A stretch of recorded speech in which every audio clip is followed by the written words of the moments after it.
Welcome back to the channel, basketball family. Today, we are standing at the epicenter of one of the most tectonic shifts the National Basketball Association has seen in the modern era. The Western Conference has always been a bloodbath, a relentless gauntlet where only the most adaptable, the most ruthless, and the most visionary organizations survive. But what we have witnessed over the last 48 hours is not just a shifting of the deck chairs. This is a fundamental restructuring of the basketball universe. This is an arms race of unprecedented proportions, and the battle lines have been drawn with permanent ink. The Los Angeles Lakers, the Golden State Warriors, and the Oklahoma City Thunder have all pushed their chips into the center of the table, making moves that will echo through the annals of basketball history. We are talking about blockbuster acquisitions, draft day steals, and calculated gambles that will define the next half-decade of NBA basketball. To truly understand the magnitude of what has just transpired, we have to look at the board not just as a collection of isolated transactions, but as a complex ecosystem where every action forces a devastating reaction. The Western Conference is no longer just about having a superstar. It is about having precise countermeasures to neutralize your opponent's superstar. It is a game of chess played at the speed of light by 7-foot giants. And today, we have three massive developments that have completely rewritten the scouting reports and shattered the preconceived notions of how the upcoming season will unfold. The Los Angeles Lakers have acquired Zach LaVine. The Golden State Warriors have drafted a player they believe is the second coming of Draymond Green. And the Oklahoma City Thunder, the reigning powerhouse of the Midwest, have selected a 7'3" behemoth explicitly designed to do the impossible: stop Victor Wembanyama. Let us start by setting the stage in Southern California, where the purple and gold standard is not just a catchphrase, but an unforgiving mandate. The Los Angeles Lakers exist in a perpetual state of championship or bust. There are no rebuilding years in Hollywood. There are no moral victories. There is only the banner and the relentless, agonizing pursuit of the next one. For the past few seasons, the Lakers have been searching for that elusive missing piece, that dynamic perimeter threat who can alleviate the agonizing offensive burden placed on their front court, a player who can stretch the floor, break down the defense off the dribble, and create something out of absolutely nothing when the shot clock is melting down. The front office has scoured the market, evaluated every disgruntled star, and analyzed every potential trade package. And now, they have finally pulled the trigger. They have acquired Zach LaVine, a two-time All-Star, a former slam dunk champion, and one of the most explosive, terrifying scoring guards of his generation. This is a move that sends shockwaves from the Staples Center all the way to the East Coast. Zach LaVine in a Lakers uniform is a terrifying proposition for the rest of the league. We are talking about a player who can casually drop 30 points on elite efficiency, a player who has spent years carrying the offensive load for franchises that struggled to surround him with championship-caliber spacing. Now, imagine him sharing the floor with the gravitational pull of the Lakers' legendary front court. Imagine the driving lanes. Imagine the wide-open catch-and-shoot opportunities. The Lakers have not just added a player, they have added a nuclear deterrent. But as with all things in Los Angeles, this move is completely surrounded by intense scrutiny, massive expectations, and a distinct element of risk. We will unpack all of that in just a moment. But while the Lakers are playing the superstar acquisition game, up north in the Bay Area, the Golden State Warriors are engaged in a desperate, brilliant fight against the dying of the light. The Warriors dynasty, the beautiful, chaotic, revolutionary system that changed the geometry of basketball, is facing its mortality. For over a decade, this franchise has been a gold standard of the NBA, built on the unparalleled shooting of their Splash Brothers and the absolute defensive genius, the raw, unbridled competitive psychosis of Draymond Green. Draymond is the engine, the defensive anchor, the primary playmaker, and the emotional heartbeat of the Golden State Warriors. But time is undefeated, and the Warriors front office knows that they cannot rely on the old guard forever. They need to bridge the gap. They need an heir apparent. They need someone who can step into the most complex, demanding role in modern basketball and execute with the same level of maniacal intensity. Enter the 2026 NBA Draft. Enter pick number 11. The Golden State Warriors have selected Yaxel Lendeborg. If you do not know that name yet, engrave it into your memory right now. Scouts, insiders, and executives around the league are whispering it in hushed tones. Draymond 2.0. Lendeborg is a prospect who possesses a basketball IQ that borders on the supernatural. He is a defensive shapeshifter, a player who can guard 1 through 5, direct traffic from the top of the key, and process the game at a speed that most veterans never achieve. The Warriors did not just draft a player. They drafted an ideology. They drafted the continuation of their dynasty. This is a selection that proves Joe Lacob and Mike Dunleavy are not ready to quietly fade into the night. They are reloading. They are bringing in a young enforcer who comes with rave reviews about his leadership, his intangibles, and his absolute refusal to lose. We're going to dive deep into Lendeborg's tape, his background, and why Steve Kerr might have just found the ultimate skeleton key to unlock the next era of Warriors basketball. And then we move to the heartland. We move to the Oklahoma City Thunder. Sam Presti has built a terrifying juggernaut, a team that already climbed a mountain to claim the 2025 NBA championship, only to run into a buzzsaw in the Western Conference Finals this past year. And that buzzsaw has a name. That buzzsaw is Victor Wembanyama. The San Antonio Spurs have unleashed an alien upon the league, a player who breaks every fundamental rule of physics and biomechanics. Wembanyama is the ultimate existential threat to every single franchise with championship aspirations. You cannot build a title contender in the 2020s without a specific, detailed, and realistic plan for how you're going to survive a 7-game series against the French Phenom. Sam Presti knows this. The Thunder organization knows this. They understand that to get back to the NBA Finals, the road goes through San Antonio. So, what did the Thunder do with the number 12 overall pick in the draft? They did not go for a flashy guard. They did not draft a traditional wing. They drafted a mountain. They drafted a Dame Mara, a 7'3" Spanish giant from Michigan with a 7'6" wingspan and a 9'9" standing reach. The moment Adam Silver called his name, the moniker was instantly born, the Wemby Stopper. It is a heavy crown to place on the head of a 21-year-old rookie. It is a nearly impossible task. But if anyone has the sheer physical dimensions, the drop coverage mastery, and the championship pedigree to make life difficult for Wembanyama, it is a Dame Mara. This is not just a draft pick. This is an incredibly specific tactical deployment. The Thunder are building a fortress in the paint, surrounding Chet Holmgren and their elite perimeter defenders with a true behemoth. We are going to analyze exactly how Mara fits into Mark Daigneault's defensive scheme, what he brings to the table offensively, and whether the concept of a Wemby stopper is a brilliant reality or a total myth. The landscape of the NBA has shifted beneath our feet. The Lakers are betting on explosive perimeter scoring. The Warriors are betting on high IQ defensive versatility to bridge their dynastic eras. The Thunder are betting on overwhelming, unprecedented size to counter the most unique play the sport has ever seen. These three moves, happening in such close proximity, create a fascinating contrast in team-building philosophies. It is a high-stakes poker game where billions of dollars, legacies, and championships are on the line. We are going to tear down every single aspect of these transactions. We will look at the contract implications, the historical context, the advanced analytics, and the psychological warfare that goes into building a roster in the modern NBA. So, grab a drink, get comfortable, and lock in, because we are about to go incredibly deep. I will provide you with the most extensive, highly professional, and detailed analysis available anywhere. Let us transition right now into the main body of our deep dive. Let us begin this deep dive by examining the explosive situation developing in Los Angeles. The acquisition of Zach LaVine by the Lakers is a transaction that completely alters the geometry of their offense. For years, the Lakers' primary struggle has been perimeter spacing and secondary shot creation. When the offense bogged down in the half court, it often devolved into a stagnant, predictable isolation game. By bringing in Zach LaVine, the Lakers have acquired one of the most lethal three-level scorers in the game today.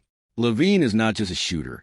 He is a spectacular athlete who can collapse a defense with his first step and finish with authority at the rim. But what truly makes this acquisition terrifying for the rest of the league is his elite catch-and-shoot ability. Over the course of his career, LaVine has consistently shot at an incredibly high percentage from beyond the arc, particularly on corner threes and above-the-break transition pull-ups. When you place a shooter that caliber on the floor alongside elite rim-pressuring big men, the defensive dilemma becomes unsolvable. If you pack the paint to stop the interior dominance, LaVine is going to absolutely torch you from the perimeter. If you stay attached to LaVine, you leave your front court completely exposed on an island. It is a pick-your-poison scenario of the highest order. However, a professional analysis demands that we look at the potential pitfalls of this blockbuster move. Zach LaVine's injury history is well documented and undeniably concerning.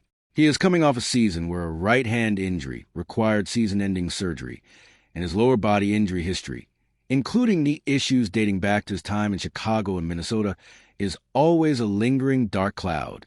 The Lakers are making a massive financial and structural commitment to a player whose availability has been inconsistent. Furthermore, there are legitimate questions about LaVine's defensive impact. While his athleticism allows him to be a capable on-ball defender in spurts, his off-ball awareness and screen navigation have often been liabilities. The Lakers' coaching staff will have to design schemes that hide him against elite scoring guards, relying heavily on their rim protection to clean up the perimeter breakdowns. But the calculation the Lakers' front office has made is crystal clear. The overwhelming offensive firepower that LaVine brings vastly outweighs the defensive and medical risks. They are betting that in a playoff environment, where half-court execution is paramount, having a player who can casually drop a contested 30-foot jumper or blow by a closeout is the ultimate trump card. This is an all-in move, a declaration that the Lakers are not interested in gradual improvement. They are strictly interested in hanging another banner in the rafters. Now, let us pivot from the glitz of Los Angeles to the strategic brilliance of the Bay Area. The Golden State Warriors selection of Yaxel Lendeborg at pick number 11 is, in my estimation, the most fascinating draft pick of the year. To understand why Lendeborg is being universally dubbed Draymond 2.0, we have to completely dissect what makes Draymond Green such a singular, irreplaceable asset. Draymond is the ultimate connecting piece. He is a player whose impact is rarely captured by traditional box score metrics. He operates as a defensive middle linebacker, calling out coverages, pre-rotating before the offense even makes a pass, and leveraging his incredible wingspan and core strength to guard players much taller and heavier than him. Offensively, Draymond is a hub of the Warriors' motion offense, executing dribble handoffs, reading back cuts, and pushing the pace in transition with elite vision. When you turn on the tape of Yaxel Lendeborg at UAB and Michigan, it is almost eerie how closely his game mirrors the Warriors' legendary forward. Lendeborg possesses that exact same strain of basketball genius. He is a defensive savant who anticipates offensive actions before they materialize. His ability to navigate the pick and roll as a drop defender, while simultaneously stunning at the ball handler and recovering to the roll man, is already at an NBA level. But it is his offensive processing speed that makes him the perfect fit for Steve Kerr's complex system. Lendeborg thrives in the short roll. When he catches the ball in a 4-on-3 advantage situation, he does not panic. He calmly surveys the floor, manipulates the weak side defenders with his eyes, and delivers pinpoint passes to open shooters in the corners. Beyond the tactical similarities, there is the intangible factor. The insider intel surrounding Lendeborg points to a player with a ferocious competitive streak, a vocal leader who holds his teammate accountable and refuses to back down from physical confrontation. The legendary story of his leadership traits coming to the forefront alongside teammates like David Coit has circulated through every front office. The Warriors are not just looking for a backup power forward. They are looking for a spiritual successor to their dynasty's enforcer. If Lendeborg can reliably hit the open three-pointer, a skill he has worked tirelessly to develop, he will not just be Draymond 2.0. He could potentially be an evolved, upgraded version of the archetype. This draft pick ensures that the Warriors' defensive identity and motion offense will survive long after the current core has moved on. It is a masterstroke of forward-thinking management by Mike Dunleavy and the Golden State front office. Finally, we must turn our attention to the Great Plains, to Oklahoma City, where Sam Presti has initiated the ultimate countermeasure in the Western Conference arms race. The drafting of Ade Mara at number 12 overall is a move that is entirely predicated on the terrifying reality of Victor Wembanyama. The San Antonio Spurs prodigy has forced every team in the league to reevaluate their roster construction. You cannot defend Wembanyama with traditional height. You cannot defend him with traditional athleticism. You need absolute, overwhelming size and length. Ade Mara provides exactly that. Standing at 7'3", with a 7'6" wingspan and an absurd 9'9" standing reach, Mara is one of the few human beings on planet Earth who can physically look Wembanyama in the eye and contest his seemingly unblockable turnaround jumpers. But referring to Mara simply as a Wemby stopper does a massive disservice to his overall game. During his time at Michigan, where he secured a national championship, Mara proved to be a highly sophisticated drop coverage anchor. He led the NCAA in field goal percentage at over 66%, demonstrating incredibly soft touch around the rim and excellent footwork in the post. What makes Mara's fit in Oklahoma City so intriguing is how he complements the existing core. The Thunder already have an elite rim protector in Chet Holmgren, a player who utilizes his agility and weak-side instincts to block shots. By bringing in Mara, the Thunder can deploy massive, bruising lineups that will punish teams on the offensive glass and completely seal off the paint defensively. Imagine a front line featuring Holmgren roaming as a free safety while the 7'3" Mara anchors a restricted area. It is a terrifying prospect for opposing guards trying to navigate the paint.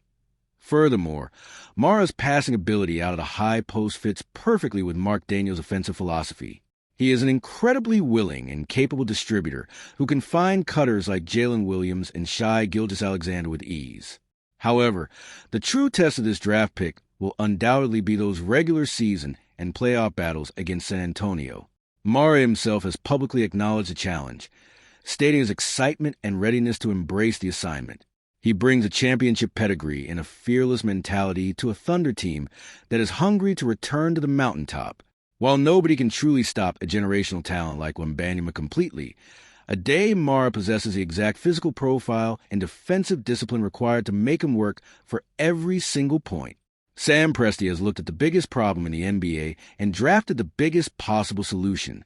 As we pull back and look at the macro view of the National Basketball Association, it becomes blindingly apparent that the upcoming season is going to be an absolute war of attrition. The moves we have meticulously analyzed today are not just standalone transactions. They're interconnected strategic strikes in a grand, conference-wide chess match. The Los Angeles Lakers have fundamentally altered their identity, embracing the high-risk, high-reward strategy of injecting Zach LaVine's spectacular scoring capabilities into an already potent, yet top-heavy roster. They have placed a massive wager on the belief that overwhelming offensive firepower, elite spacing, and isolation dominance can offset any defensive liabilities or durability concerns. It is a quintessential Hollywood blockbuster move, flashy, expensive, and guaranteed to generate massive headlines and incredible highlights. Meanwhile, the Golden State Warriors have taken a completely different approach, looking inward and backward to secure their future. By drafting Axel Lendeborg, they have made a profound statement about their belief in their foundational system. They are not chasing the shiny new offensive toy. They are investing in basketball intelligence, defensive versatility, and the very specific, highly demanding intangibles that made Draymond Green the heartbeat of a dynasty. Lendeborg represents the continuity of philosophy, a bridge between the glorious past and an uncertain future. If he truly is Draymond 2.0, the Warriors have just extended their championship window by seamlessly integrating the perfect tactical clone into Steve Kerr's complex machinery. And then we have the Oklahoma City Thunder, the calculated, cold-blooded assassins of the Midwest. Sam Presti continues to play the game 3 steps ahead of the competition, recognizing the insurmountable extraterrestrial threat that is Victor Wembanyama. The Thunder went out and acquired the ultimate countermeasure in Ade Mara. The drafting of the so-called Wemby stopper is a testament to the Thunder's hyper-specific, forward-thinking team-building strategy. They are not just building a great team. They are building a team specifically designed to defeat the very monsters that stand in their path to a dynasty. With Mara anchoring the paint, Holmgren roaming the weak side, and Shai Gilgeous-Alexander commanding the offense, the Thunder are constructing a terrifying, multifaceted behemoth. So, I leave you with these crucial questions to ponder as we march toward opening night. Is Zach LaVine truly the final, missing piece that pushes the Los Angeles Lakers back into the promised land? Or will the injury ghost of his past derail this grand experiment? Will Axel Lendeborg be able to shoulder the immense, almost unfair pressure being labeled the next Draymond Green? And can he process the NBA game fast enough to keep the Warriors' motion offense humming? And perhaps the most compelling question of all, In a league defined by spacing, speed, and extraterrestrial talent, can a 7'3" traditional drop coverage anchor like a Dave Mar actually neutralize the greatest offensive weapon we have ever seen in Victor Wembanyama? The beauty of basketball is that these narratives will not be decided on paper, on podcasts, or in the front office war rooms. They will be decided on the hardwood. They will be decided in the crucible of the fourth quarter, under the brightest lights, when the tactical theories are put to the ultimate physical test. This is why we watch. This is why we analyze every single angle. Because the game is evolving right before our eyes, and the stakes have absolutely never been higher. Thank you so much for joining me on this incredibly deep dive into the shifting landscape of the NBA. If you appreciated this level of extensive, professional analysis, please make sure to hit that like button, subscribe to the channel, and turn on notifications so you never miss our breakdowns. I want to hear your thoughts down in the comments section below. Who do you think won this phase of the offseason? Are you buying the Lakers' hype, the Warriors' draft genius, or the Thunder's giant countermeasure? Let me know your predictions. Until next time, keep your eyes on the court, because the balance of power is always just one trade, one draft pick, and one superstar away from completely flipping upside down. Have a great day, and I will see you in the next video.